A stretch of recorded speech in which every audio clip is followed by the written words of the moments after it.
హెచ్చరిక, దైవజనుని హెచ్చరిక. సనుగకుడి, గొనుగకుడి, సంశయించకుడి అని బైబిల్ చెప్తుందండి. ఒక వ్యక్తి యేసు ప్రభువు నమ్ముకున్న తర్వాత ఖచ్చితంగా అతని జీవితంలో పోరాటాలు ఉంటాయి, శ్రమలు ఉంటాయి, కష్టాలు ఉంటాయి, నష్టాలు ఉంటాయి, అందరికంటే ఎక్కువ బాధలు ఉంటాయి. అయితే ఎందుకంటే యేసు ప్రభువుని నమ్ముకోవడం అంటారేమో ఎవరన్నా. ఎందుకు? అసలైన కష్టం ఉందండి. మరణించిన తర్వాత జీవితం ఉంది. అది అగ్ని గంధకములతో మండే గుండం. ఎన్ని రోజులు ఆ కష్టాలు అక్కడ? యుగ యుగములు, తరతరములు. అక్కడ అగ్ని ఆరదు, పురుగు సావదు. అక్కడ ఏడ్పు, పళ్ళు కొరుకుట, తాగుబోతులు, వ్యభిచారులు, అబద్ధికులు, పెద్ద లిస్ట్ ఉంది. పిరికివారు, విగ్రహారాధికులు, అబద్ధమును ప్రేమించి జరిగించు వారందరూ అగ్ని గంధకములతో మండే గుండములో ఉందురు. ఎందుకు యేసు ప్రభువుని నమ్ముకున్నామంటే, నా యందు విశ్వాసం ఉంచిన వాడు మరణించడు, మరణించును, తిరిగి లేచును. దేవుని యందు విశ్వాసం ఉంచిన వారు నా రాజ్యాన్ని స్వతంత్రించుకుంటారు. ప్రభువుని యేసుక్రీస్తు రక్తంలో కడగబడినప్పుడు, మన పాపములు ఒప్పుకొని విడిచిపెట్టినప్పుడు మనం పరలోకంలో జీవిస్తాం. ఎంతకాలం? యుగ యుగాలు. అక్కడ ఆకలి లేదు, దాహము లేదు, కన్నీరు లేదు, దుఃఖము లేదు, ఏడ్పు లేదు. అక్కడ చీకటి లేదు, వృద్ధాప్యం లేదు, మరణం లేదు, రోగం లేదు. ఆ రాజ్యంలో యుగ యుగాలు ఉండటానికి యేసు ప్రభువుని నమ్ముకుంటున్నాం. ఈ లోకంలో ఉన్నప్పుడు కొన్ని శ్రమలున్నా, కష్టాలు వచ్చినా, నష్టాలు వచ్చినా దేవుడు మనకు తోడున్నాడు. ఇదిగో నేను మీకు తోడై ఉంటాను. ఇమానువేల్ అంటే అర్థం ఏంటి? దేవుడు మనకు తోడు. మన కష్టాలు వచ్చినప్పుడు, శ్రమలు వచ్చినప్పుడు యేసు ప్రభు ఎక్కడ ఉంటాడు? తల్లి కంటే మించిన ప్రేమించే ప్రభు ఆయన. నువ్వు కష్టంలో ఉన్నప్పుడు ఆయన ఎక్కడున్నాడో తెలుసా? నీ పక్కనే ఉన్నాడు అండి. నువ్వు సమస్యలో ఉన్నప్పుడు ఆయన ఎక్కడున్నాడో తెలుసా? నీ వెనక తట్టే ఉండి నిన్ను ఆదరిస్తూనే ఉన్నాడు. దీన్ని గమనిస్తాం లేదండి. మోషే చెప్పాడు, భయపడకండి, భయపడకండి శత్రువు చూసి. రోగం వచ్చిందని భయపడకండి. డాక్టర్ గారు నువ్వు చచ్చిపోతావంటే భయపడకండి. మీకు పిల్లలు పుట్టరు అని డాక్టర్ చెప్తే ఏడుస్తూ కూర్చోకండి. నీకు ఇంతే, నీ బతికింతే, నీ కర్మ, నీ చావు నువ్వు చావని నిన్ను ఇతరులు దూషిస్తున్నప్పుడు కృంగిపోకండి. ఒక విఫలత వచ్చిందని ఆగిపోకండి. మీ పక్షంలో నేను యుద్ధం చేస్తాను అపవాదితో. అపవాది నిన్ను బెదిరిస్తున్నాడు, అపవాది నిన్ను తరుగుతున్నాడు, అపవాది నిన్ను వెనక్కి లాగడానికి చూస్తున్నాడు. నీ శ్రమలలో నువ్వు కృంగిపోయేటట్టు చేస్తే, నీ శ్రమ దినమునందు నీవు కృంగిన ఎడల నువ్వు చేతగాని దాని అయిపోతావు, చేతగాని వాడి అయిపోతావు. చేతగాని వాడి అయిపోకుండా ఉండడానికి ప్రభు అంటున్నాడు, నేను చూసుకుంటాను నీ శ్రమల సంగతి, నేను చూసుకుంటాను నీ శత్రువు సంగతి. మీరు ఓరక నిలబడి చూడండి. మోషే ఇంకా ఏంటయ్యా నువ్వు ఆలోచిస్తున్నావు? నీ చేతిలో ఉన్న కర్ర ఎత్తు. ఎదురుకుండా ఏముందంటండి? ఎర్ర సముద్రం. సముద్రం ఉంది. సముద్రము వెనకాల ఫరో సైన్యము, ముందు సముద్రము. ముందుకు పోలేక, వెనక్కి పోలేక ఏడుస్తూ కూర్చున్న వారికి దేవుడు చెప్పిన మాట ఏంటంటే, నీ చెయ్యెత్తి నాకు మొర్రపెట్టు, నీ చెయ్యెత్తి సముద్రం వైపు నీ కర్ర చాపు.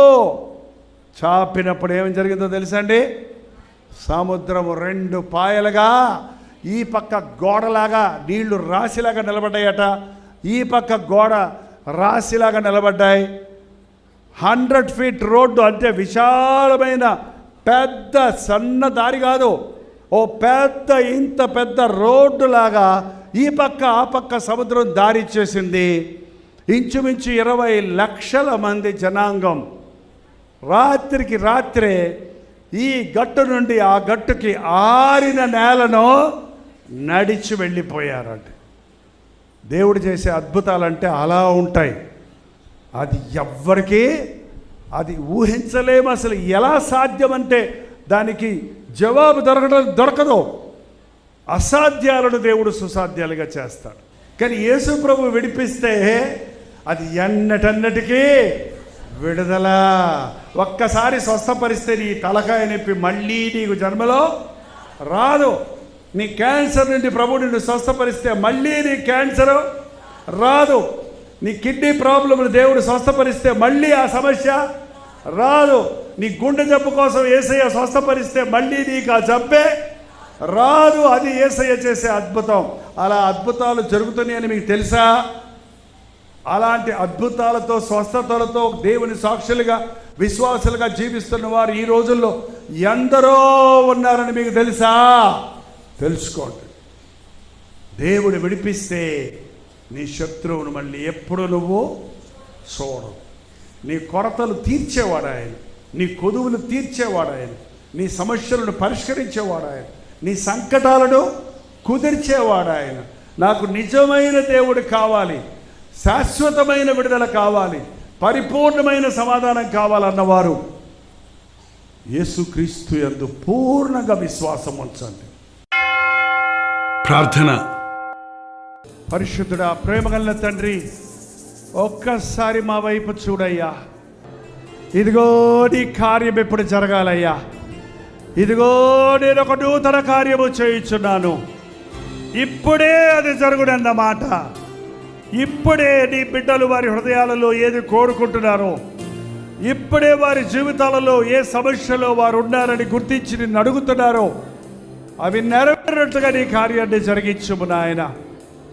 మా జీవితాలలో అపవాది సంచరించడానికి, అపవాది ప్రభావం మా మీద ఉండడానికి వీల్లేదయ్యా.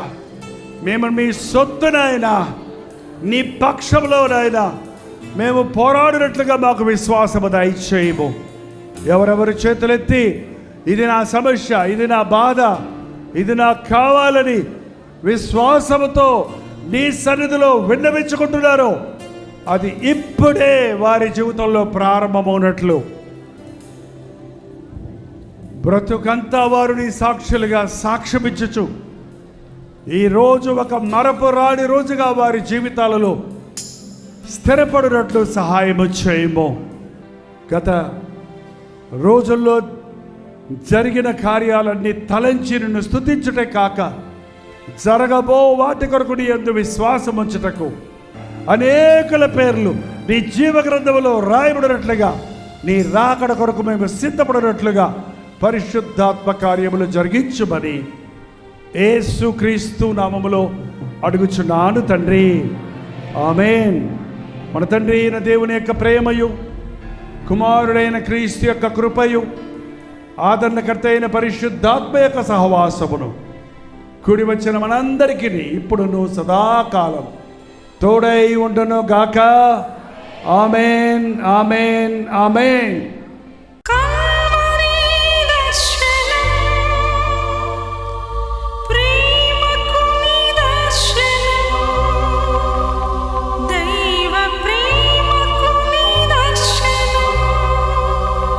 తెలుగు, తమిళ, హిందీ, మలయాళం, బెంగాలీ, ఒరియా అనే 6 భాషల్లో టెలివిజన్ ప్రోగ్రామ్స్ కొనసాగుతూనే ఉన్నాయి.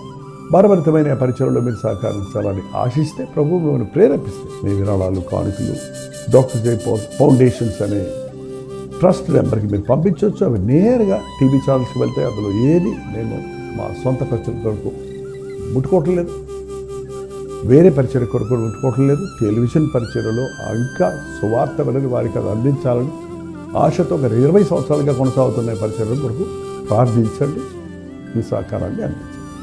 ఈ విషయం మీకు ఇంకా ఎవరైనా కావాలంటే 89393939 అనే నెంబర్కి మార్నింగ్ 10 నుంచి ఈవినింగ్ 10 లోపల మీరు ఫోన్ చేయండి. వివరాల గురించి తెలియజేస్తాను.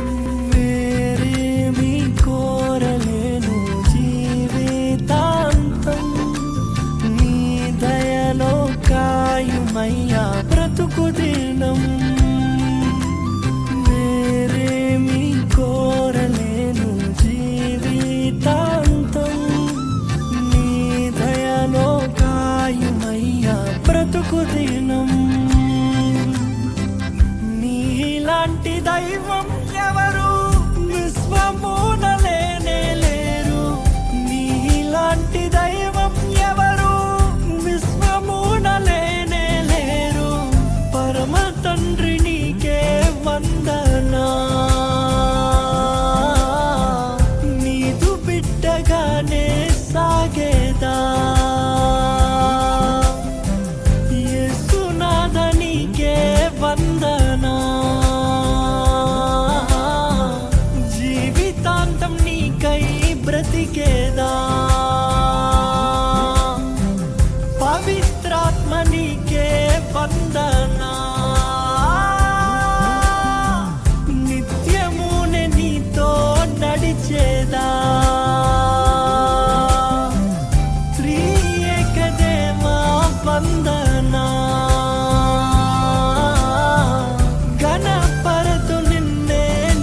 జీవితము